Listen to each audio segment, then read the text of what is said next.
What's good, kiddos? Okay, so I am going to try to condense my thoughts that I had when I was seeing the new teaser for the Warframe Tau update coming in December, and it's going to be a little bit difficult. There sure was a lot to look at and deal with, but we're going to try our best. But let me say up top, I think that this update is doing everything that I've ever wanted Warframe to do. I was saying back before I even made my original 8-hour-long Warframe video that what I wanted from Tau was to have an entirely new system chart to explore and fill out to mark a new chapter of the game. That's what we're getting.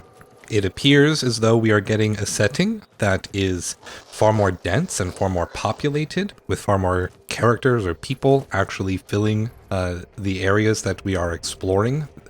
The location that was showed off in the teaser, at least for the quest, I don't know if any part of the standard loop of the gameplay is going to be like this, but at least for the quest, it felt like we were exploring a city populated by people, which was something that I had always hoped would be the direction for the towns, for the open world areas that never was quite fully realized. I'm going to try to temper my expectations on that point because I do feel as though it needs to be settled and fit into the standard Warframe loop in some way, but from a world building perspective, that's very exciting. It is clear that Tau is, if despite very clearly having some problems, it is a place where society is thriving rather than on the decline the way it is in the Origin system. I am very excited for Briscoe. Briscoe appears to be, as they were describing during the panel, some form of sentient Warframe. So they are a Warframe, they are also a sentient, and I'm feeling pretty vindicated about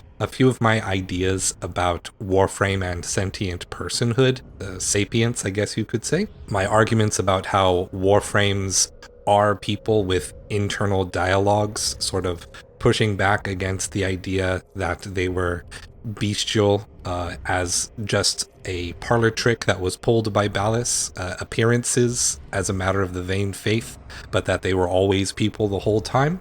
Having Briscoe's internal monologue be present throughout the quest and us playing as the Warframe and not as a person controlling the Warframe feels very vindicating for a lot of my theories. As for the sentients, they are very clearly being whole and living persons, despite them not having access to the blooms. The teaser very clearly presented that there are these two main issues happening in the setting, which are people who appear to be dependent on the Tau blooms, or what's left of the Tau blooms, as a sort of metaphor for drug use and drug dependence. And then there is this black rain that is happening that also seems to cause some kind of sickness from an environmental standpoint, or it's alluded that the rain is actually a good thing in other parts of the setting, but we haven't actually seen any of that yet.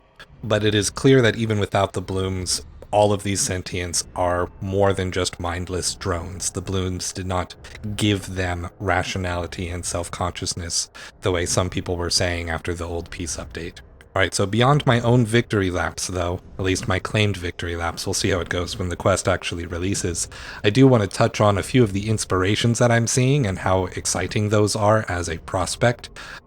So first off, we have the internal monologue for Briscoe being this hard-boiled detective. Like, it's very film noir, it's very much a cyberpunk story. Not only is it cyberpunk specific, it is also Blade Runner specific, with specific shots being recreated with the sentient car, specific shots with the holographic singer being played on the side of the building. And of course, for Blade Runner, the rain was a highly thematic part of that original cyberpunk movie. That early cyberpunk movie, I should say. The original cyberpunk text is Technomancer, and if you want to basically see every trope and plot point of anything within the cyberpunk genre repeated, or where it was originally come up with, the book Technomancer is where you want to go, and you'll realize how derivative everything cyberpunk actually has been, and not really gotten terribly far away from the book Technomancer.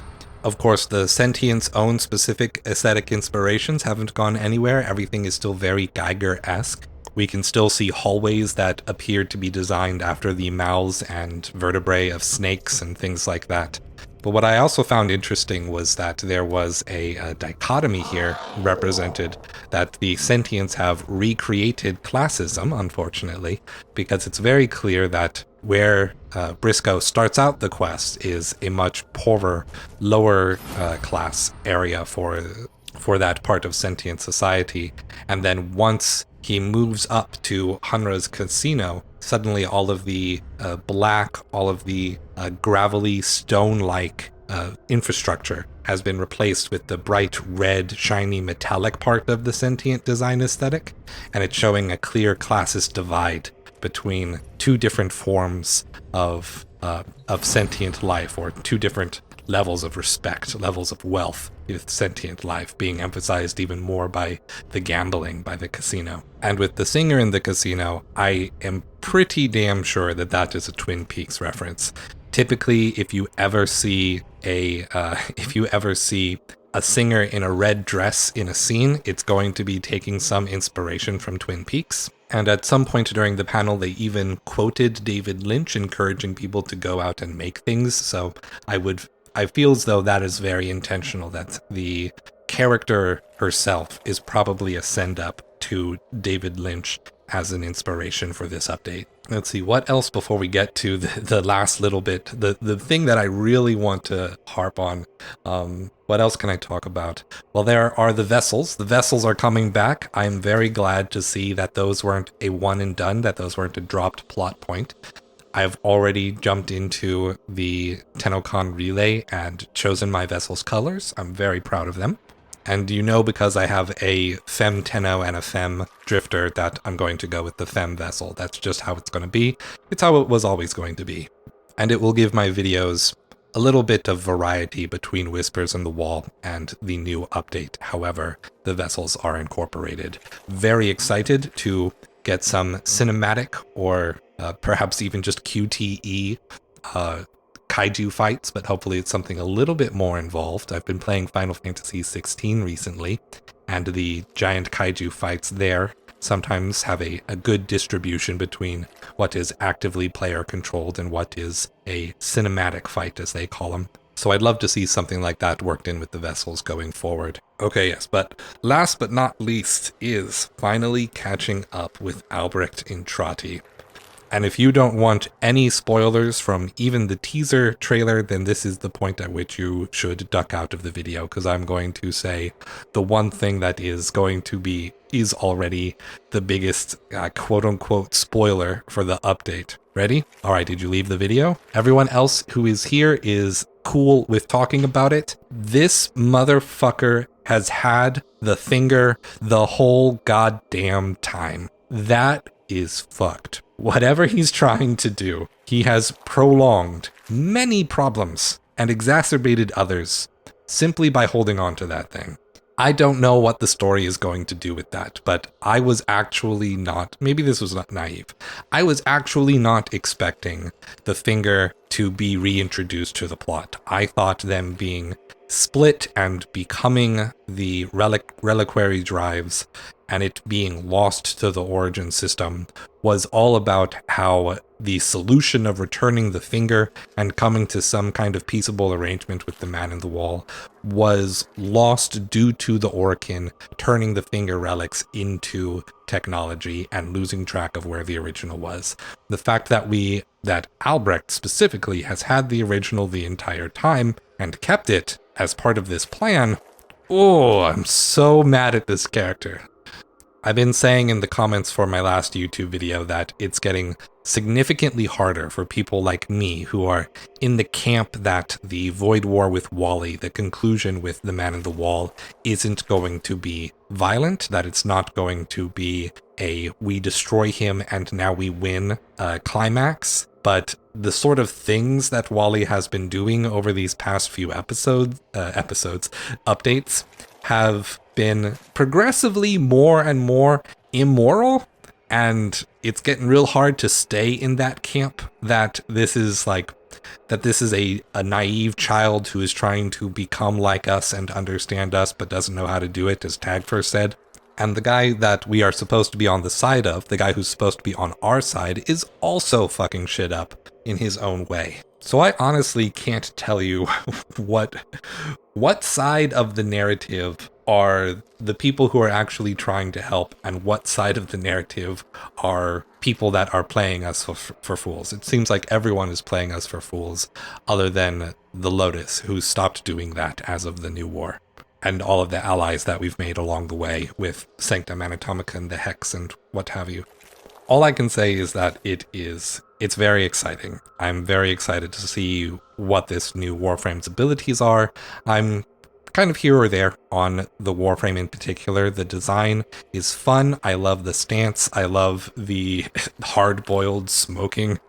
And I love the character dynamic. I think I'm going to love the story more than I love playing as them, just from guessing, like vibes only, with no information about what the abilities are. I'm very much looking forward actually to this new Frost-themed, cold-themed Warframe in the next update in August. That will probably be the Warframe that I carry through to the end of the year, if all things go well, because I haven't had the ability to cold max on any of my builds recently, and I'm kind of getting tired of doing fire builds. Everything, like between Temple and then Uriel, and then now with the Jade Stars Subsume, everything I do has become a fire build, which is fine, but I'm ready to shake it up. But yeah, I don't know. Let me know what you all think about the implications of all this. I am absolutely flabbergasted at this point. I don't have a good way to summarize all of my thoughts, but I'm seeing a lot of influences. I'm excited for what kinds of things I could talk about with the story that we're about to see, or even how to talk about them is going to be a lot to figure out. But I'm excited to get to watch it all with you. And you should let me know in the comments what you're most excited for. I have one more video planned to cover the Garuda lore that wasn't covered in my Jade Shadows Constellations video. That should be out. I'm going to have it out, try to have it out at least, before the August update. And from what I can tell, it is going to be actually impossible for me to satisfactorily make a video that can cover what this new quest is going to be, because I feel as though Warframe Tau is not only going to be a long story quest in its own right, but there's going to be so much content, for lack of a better word, to follow up on to continue covering story beats after the cinematic quest is done. So I'll have to ask for a lot of patience come December for that video to come out. Anyways, thank you for watching. Take care of each other, and you should hear from me again pretty soon. Stay true.